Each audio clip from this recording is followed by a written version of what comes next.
Ça y est, on y est, c'est bientôt le tirage au sort de la Coupe du Monde 2022. Bienvenue sur CM Football. Ce tirage au sort aura lieu demain à 18 h heure française et je suis super hypé justement pour vous partager aujourd'hui quel pourrait être pour l'équipe de France le groupe le plus dur ou le groupe qui semblerait le plus abordable. Mais on ne va pas parler que de l'équipe de France, on va évoquer des anecdotes sur une douzaine de sélections mondiales. Alors, restez bien jusqu'au bout parce que je vais également vous partager, en vous posant la question dès à présent, quel pourrait être le groupe le plus relevé en termes de palmarès, en termes de titres.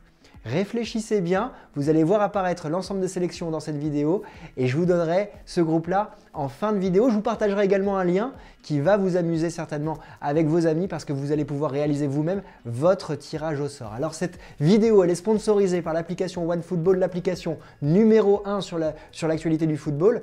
Habituellement, les sponsors, ils peuvent influer sur l'édito. Et bien justement là, ici, c'est grâce à OneFootball que j'ai pu réaliser cette vidéo parce que justement, je me suis amusé sur l'application à aller chercher les dernières infos, les dernières statistiques et en la téléchargeant avec le lien qui est dans la description ou avec le QR code qui est juste là, vous allez pouvoir suivre demain le tirage au sort en temps réel. C'est gratuit, alors n'hésitez pas. Alors on va commencer par le contexte. Le contexte c'est quoi? C'est qu'on a 29 sélections sur 32 qui se sont qualifiées et qui sont connues pour la Coupe du Monde. 29 sur 32, il en reste 3 avec le contexte que l'on connaît et l'Ukraine qui va jouer l'Écosse au mois de juin prochain. Le vainqueur affrontera le Pays de Galles. On a également la Nouvelle-Zélande qui va affronter le Costa Rica. Et on a enfin le vainqueur du match Australie contre les Émirats Arabes Unis qui va rencontrer le Pérou. Pour ces trois nations, la Coupe du Monde clairement a déjà commencé parce qu'on a une nation de l'Océanie, on a une nation du Moyen-Orient et on a une nation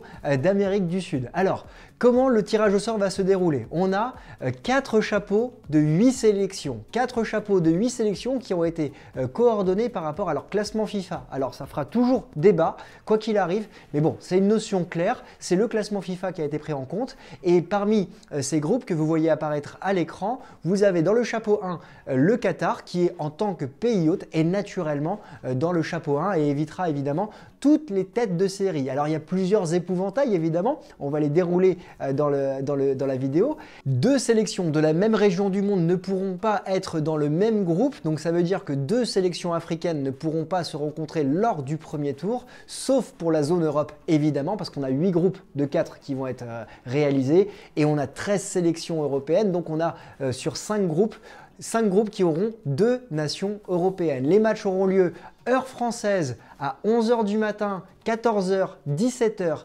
et 20 h. Donc pour le petit déjeuner, pour les grasses matinées, ça va être sympa. Pour les pauses déj aussi. Voilà, pour les horaires de vos pays, je vous laisse regarder évidemment avec les décalages horaires. Alors on va commencer tout de suite par le tirage le plus dur pour l'équipe de France. Ça pourrait être le suivant. L'équipe de France pourrait rencontrer une équipe d'Allemagne, le Sénégal et le Canada. Alors pourquoi le plus dur? D'abord, dans le chapeau 2, pour moi, c'est l'Allemagne qui fait office d'épouvantail. Une équipe d'Allemagne qui avait été éliminée en 2018 lors du premier tour. Une équipe d'Allemagne qui avait été éliminée à l'Euro 2021 également lors du premier tour. Changement dans le sélectionneur. C'est maintenant Hansi Flick, celui qui a remporté la Ligue des Champions en 2020 avec le Bayern Munich. Il vient de réaliser une séance de qualification qui était très intéressante avec 9 victoires en 10 rencontres et clairement, on le sait, il y a un réel antagonisme fort et une histoire forte entre la France et l'Allemagne et ça pourrait être évidemment un match très compliqué pour les Bleus. La sélection qu'il faut éviter à mon sens, même si ça me ferait très plaisir d'évoquer cette rencontre dans le chapeau 3, c'est le Sénégal. Un Sénégal qui a remporté la Coupe d'Afrique des Nations récemment, un Sénégal qui vient de se qualifier avec un bloc et une équipe, un peuple qui l'accompagne très fortement. Un Sénégal évidemment qui pourrait poser de nombreux problèmes à l'équipe de France grâce à sa folie et à des joueurs comme Sadio Mané ou Edouard Mendy qui est pour moi aujourd'hui le meilleur gardien du monde. Et puis évidemment, on se rappelle qu'en 2002, le Sénégal avait battu l'équipe de France et emmené cette équipe de France à l'élimination. Une équipe de France qui en 2002 était arrivée avec beaucoup trop de prétentions et déjà dans la tête une deuxième étoile qui était brodée. Alors la troisième équipe qui pourrait être très difficile dans ce groupe dur, c'est le Canada, une équipe du Canada avec un Alphonso Davies qui va revenir, avec un Jonathan David qui est très performant avec le LOSC.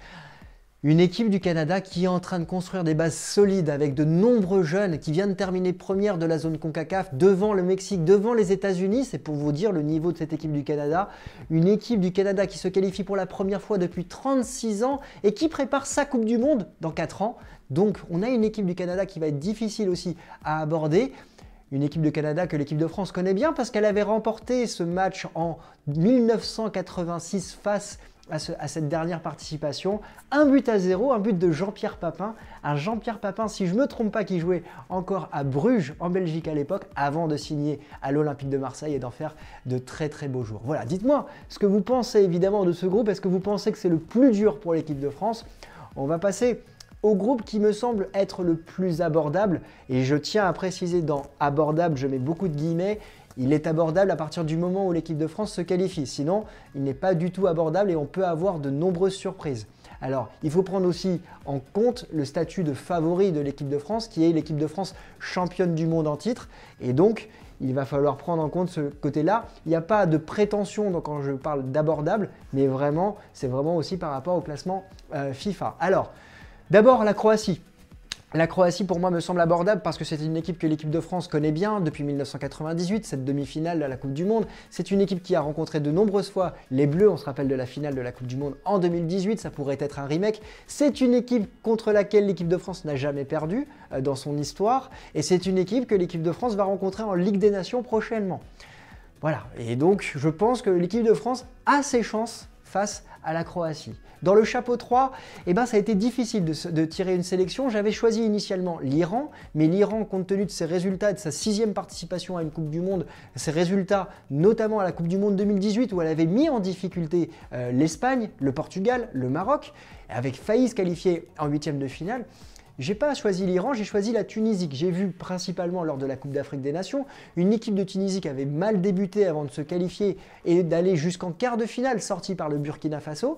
Une équipe de Tunisie qui a sorti le Mali lors d'une double confrontation cette semaine. C'est une équipe contre l'équipe de France, contre qui l'équipe de France est invaincue également. Et je pense que l'équipe de France pourrait être favorite évidemment face à cette équipe de Tunisie et c'est l'équipe qui me semble la plus abordable dans le chapeau 3 compte tenu aussi du fait que 3 équipes européennes ne peuvent pas se rencontrer dans ce groupe. Enfin, dans le chapeau 4, c'est l'Équateur. L'Équateur qui est une sélection que l'équipe de France a rencontrée 2 fois. La dernière fois, c'était lors de la Coupe du Monde 2014 au Brésil et la première fois, c'était en 2008 avec Bafé Gomis qui fêtait sa première sélection et qui avait été ensuite sélectionné pour l'Euro 2008. Alors voilà, je vous remets les différents chapeaux. N'hésitez pas à me dire quel est pour vous le groupe qui semble le plus abordable pour les Bleus. On va passer à 2 groupes très rapidement. Celui qui semble le plus francophone avec la Suisse. La Suisse, évidemment, que j'ai envie de rencontrer personnellement pour fermer et pour clore un chapitre qui reste ouvert, une blessure qui reste ouverte évidemment suite à l'élimination incompréhensible du côté bleu lors de cet Euro 2020. Une Suisse évidemment qui est francophone. On a le Maroc que l'équipe de France a rencontré pour la dernière fois en 2008 ou en 2007 si je ne me trompe pas sur un score de 2-2 en match amical au Stade de France. Un Maroc évidemment qui est qualifié avec Vahid Halilhodžić, un Vahid Halilhodžić qui a réalisé une 4e qualification avec 4 sélections différentes pour une Coupe du Monde, c'est un record. Et on connaît l'amitié entre la France et le Maroc, ça serait évidemment un plaisir de réaliser cette rencontre. Et puis enfin, dans le dernier groupe, le Canada dont on a déjà parlé. Alors j'aurais pu parler du Cameroun, mais le Cameroun ne peut pas être dans le même groupe que le Maroc. Voilà, pour terminer, je voudrais vous partager le groupe le plus titré. Est-ce que vous avez réfléchi? Est-ce que vous avez mis en commentaire quel est le groupe le plus titré depuis le début de la vidéo? C'est simple. C'est le Brésil, évidemment, avec 5 Coupes du Monde remportées. C'est l'Allemagne avec 4 Coupes du Monde remportées. Un Brésil-Allemagne en premier tour, ça serait quand même assez fou. Et puis, on pourrait avoir le Japon, qui est la sélection qui a remporté le plus de Coupes d'Asie des Nations.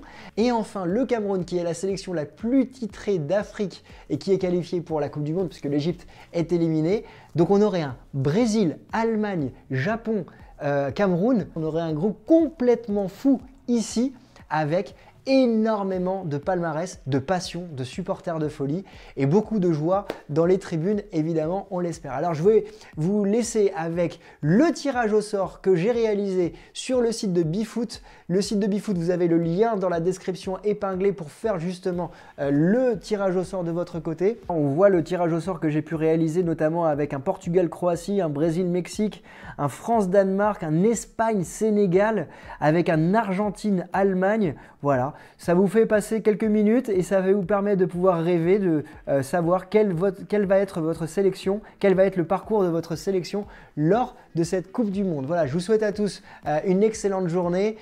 Pensez bien à ce tirage au sort, c'est demain soir et nous on va se retrouver évidemment demain pour évoquer ce tirage au sort à chaud avec les émotions de tous les matchs qui vont pouvoir avoir lieu. Et donc sonnez-vous bien la cloche si vous n'êtes pas encore abonné. N'hésitez pas à liker cette vidéo et merci beaucoup pour votre suivi. On se retrouve demain soir. Ciao!